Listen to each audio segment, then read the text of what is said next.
Hello friends बरायबाय बड'जब enough' अफिशियेल YouTube चेनेलाव आसा खालामो गासैबो नोंथांमोना मोजां दङ। बार्थ सार्टिफिकेट जों माबोरै मोननो हागोन, पारमिशन जों बोरै मोननो हागोन, पिआरसि नि सोलाय नोंथांमोननि आसाम पुलिसाव ADRE आव एबा आसामनि जायखिजाया साख्रियाव जोबोर गोनांथि। दा बोरै मोनगोन, बोरै एप्लाइ खालामगोन, A to Z आपडेट लाना फैदों। पारमिशन मोनाबा नोंथांमोना बार्थ सार्टिफिकेट दानिया मोननो हाला। दा बे पारमिशन लेटारखौ जों बबेयाव मोनगोन, माबोरै मोनगोन, डिटेल्सखौ नोंथांमोना नायदो। दा भिडिअआ एसे गोलाव जागोन मानोना गासैबो डिटेल्सखौ नोंथांमोना मोनथिजोबगोन, बेखायनो नायजोब आरो हानाय एसेबां शेयार खालाम जाहाथे रावबो थालाङै बायदि आरो जेब्ला साख्रि मोनो डकुमेन्ट्स भेरिफिकेशनाव नोंथांमोना नांथायै बायदि। दा जाय नोंथांमोना बड'जब इनफ' यूट्यूब चेनेलाव गोदानै फैदों साबस्क्राइब खालामना ला। जेब्लायबो बेफोरबायदि लेटेस्ट आपडेट मोनो, साख्रिनि आपडेट लोगोसे सरकारि लन स्किमनि सायाव आपडेट नोंथांमोना मोननो हागोन। दा जोङो गोबाव खालामला, जोङो बार्थ सार्टिफिकेटनि पारमिशन लेटारा माबादि जामारो जों बेखौ नायग्रोनोसै गिबियावनो। दा आं फैग्रोबाय सेभासिटुआव मानोना बेयावसो खामानि मावनो हायो नालाय। दा बेयाव मोनसे ओरैबायदि नटिस होगासिनो दङ जोबोद गोनांथि, बेखौ मावाब्ला नोंथांमोना डाइरेक्ट रिजेक्ट जागोन आसामनि साख्रियाव। बेनो जाबाय एमप्लयमेन्ट एक्सचेन्ज, जाय नोंथांमोना 2 जानुवारिनि सिगां 2024 रेजिस्टार खालामदोंमोन एबा एप्लाइ खालामदोंमोन नाथाय दासिमबो एक्टिभ दङ नोंथांमोना, अब्लाबो रेजिस्टार खालामथारनांगोन। 15 आगष्टआ लास्ट डेट। मोनसे बाथ्रा, 2 जानुवारि उनाव जायफ्रानोखि खालामदों नोंथांमोना रेजिस्टार खालामनाङा। अके, स' बेखौ नोंथांमोना बारै खिन्थागासिनो दङ मानोना बेयावनो गोबां थालांगोन आरो लोगोसे साख्रि मोननाय नङा। दा सेभासिटु गासैबो खामानि जागोन बार्थ सार्टिफिकेट, कास्ट, पिआरसि, डमिसाइल एबा गुबुन गुबुन रोखोमनि जि जानो गोनां डिजिटेल, दा बेयाव नोंथांमोना मोननो हागोन। बेखायनो लगइन खालामनानैसो जों एप्लाइ खालामनांगौ। दा लगइन खालामनोब्ला जोङो बेयाव थुबाय, देन बेनिफ्राय लगइन मोनसे मोनबावदों, बेयाव नोंथांमोना क्लिक खालामनांगोन आरो खालामनाय लोगो लोगो जायफ्रा आइडि दङ डाइरेक्ट लगइन खालामनो हागोन आरो जायफ्रा आइडि गैया नोंथांमोना आइडि क्रिएट खालामनांगोन। दा बेनि सायाव भिडिअ दंखाजोबो माबोरै आइडि खालामनांगौ। दा आइडि गोनांफ्रा जास्ट बेयाव लगइन खालामदो, बेनिफ्राय एप्लाइ प्रसेसआव नोंथांमोना थांनांगोन। बेनो जाबाय आसामनि birth certificate, caste, employment exchange गासैबो नोंथांमोना सेभासिटुआवनो खामानि मावनो हागोन। दा बेनिनो मोनसे भिडिअ, बेनो जाबाय बार्थ सार्टिफिकेट। बार्थ सार्टिफिकेट दानिया सेभासिटुआव नोंथांमोना पारमिशन लाग्रोनांगोन, बेनिफ्रायसो हस्पिटालाव हैनानै फाइनाल मोननो हागोन। स' दानिया जायफ्रानोखि बार्थ सार्टिफिकेट एप्लाइ खालामनो सानदों पारमिशन लानांसिगोन। बेनो जाबाय नै नोंथांमोना मोनदों, बेनो जाबाय लाइभ प्रुफ हिसाबै permission for delay birth registrar. थ' नोंथांमोना रेजिस्टारनि थाखाय ओरैबायदि खालामनांगोन जे जोंहा डिले जाबाय नालाय, लेट जाबाय नालाय, बेखायनो पारमिशन लानांसिगोन डिसि अफिसनिफ्राय एबा सेभासिटुनिफ्राय।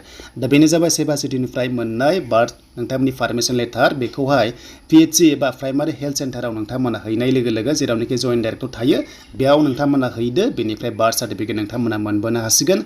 उइदाउट पारमिशन नोंथांमोना मोननाय नङा, डाइरेक्ट बेखायनो अनलाइन खालामग्रोनांगोन। बेनो जाबाय सेभासिटुआव। दा बोरै खालामो भिडिअ दङ डिसक्रिपसनाव, नायदो, सोलोंदो, बेनिफ्राय नोंथांमोना मोनबाय।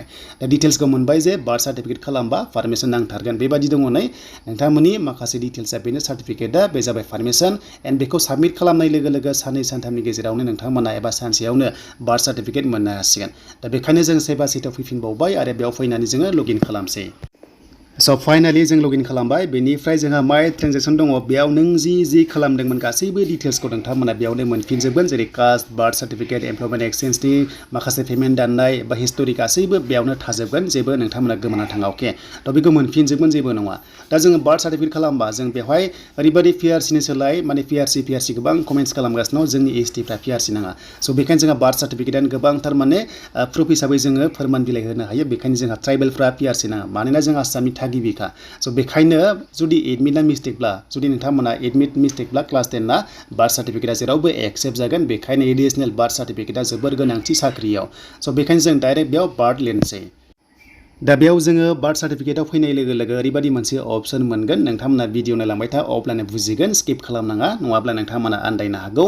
दा जोङो बार्थआव दाखालि बावैसो एप्लाइ खालामदोंमोन एन्ड बेनिफ्राय बेयाव माखासे हिस्टरि दङ, आं बेयाव ब्लार खालामबाय। अके, स' बेहाय जोङो पारमिशन लेटारखौ जों बोरै मोनगोन, बेनो जाबाय डिले बार्थ सार्टिफिकेटआव जों फैनाय लोगो लोगोनो जोंहा डाउनलड सार्टिफिकेट होननाय मोनसे अप्सन मोनो। बेनो जाबाय नोंथांमोननि पारमिशन लेटारा डाइरेक्ट बेयावनो फैगोन सेभासिटुआव। अके, माने डिलिभार जाबाय, नोंथांमोना बेनिफ्राय डाउनलड खालामनांगोन। बेनो जाबाय डाउनलड सार्टिफिकेट दङ, बे अरिजिनेल नङा, बे जाबाय मोनसे पारमिशन लेटारसो। बेखौ हैनाय लोगो लोगो हस्पिटालाव नोंथांमोना मोननो हागोन अरिजिनेल बार्थ सार्टिफिकेटखौ। अके, स' बेखायनो सेभासिटुआव फार्स्टआव जों रेजिस्टार खालामथारनांगोन, होमबासो बार्थ सार्टिफिकेट पारमिशनखौ नोंथांमोना मोननो हागोन।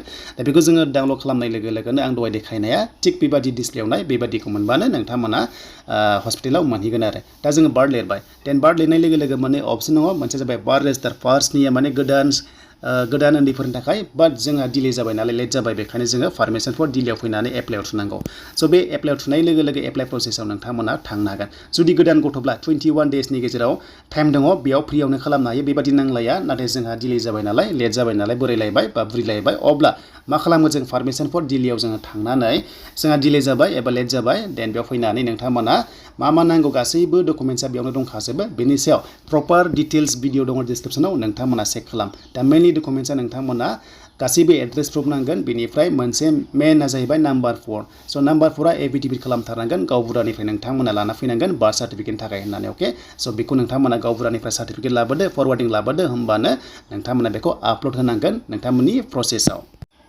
स' नोंथांमोना बिनि सायाव भिडिअ नायनोब्ला डिसक्रिप्सनाव दङ नोंथांमोना चेक खालाम गासैबो A to Z भिडिअ खालामखानाय दङ बार्थ सार्टिफिकेटनि सायाव जोबोर गोनांथि नोंथांमोननि साख्रियाव बेखायनो बे जि लिरनांगौ दङ बेखौ नायनानै सोलोंबानो जाबाय मबाइलावनो खालामनो हायो नाथाय मोनसेल' आइडि थानांगौ बेनो जाबाय 7/2 अके स' बेखौ आं खोन्थाबाय बेनिफ्राय मोनसे इस्यु जायो पेन्डिं जायो बे पेन्डिंआ मानि थाखाय जायो जों दानिया डिटेल्सखौ नायबावनोसै जाहाथे नोंथांमोना दाजा स' आंनि सिगाङाव पेन्डिं जादोंमोन आरो पेन्डिं जानायनि गुबै जाहोना मामोन आं बेखौबो नोंथांमोना डिटेल्सखौ दिनै होजोबगोन मानोना जों गासैबो जाहाथे खालामना लानो हायो मानोना जोंहा साख्रि फैगासिनो ADRE आसाम पुलिसाव दा बेयाव नोंथांमोना एसे नोजोर होबानो जाबाय अके नाम्बार 15 दङ नाम्बार 15 दङ फरवार्ड दङ बेनिफ्राय नोंथांमोना मोनदों नाम्बार 12 दङ दा बेबादि पेन्डिं जाबाय थादोंमोन बे जानाय जाहोना गुबैया जाहैबाय जे एप्लिकेसन फर्म बेनिफ्राय आइडि प्रुफ नट फाउन्ड होदों बाथ्रा जाहैबाय जों जि दहाय फिलआप खालामदोंमोन ना एप्लिकेसना बेनो अके बेखौनो स्क्रिनशट खालामनांगौमोन स्क्रिनशट खालामनानै प्लास आइडि प्रुफ मोनसे जों एटाच खालामनानै स्केन खालामनानै PDF खालामनानै जोङो पर्टेलाव आपल'ड खालामनांगौ बेखौ जोंहा माने लास्ट अप्सनाव बिथांमोना हरो आरो 7/2निफ्राय जों बेखौ आपल'ड खालामनांगौ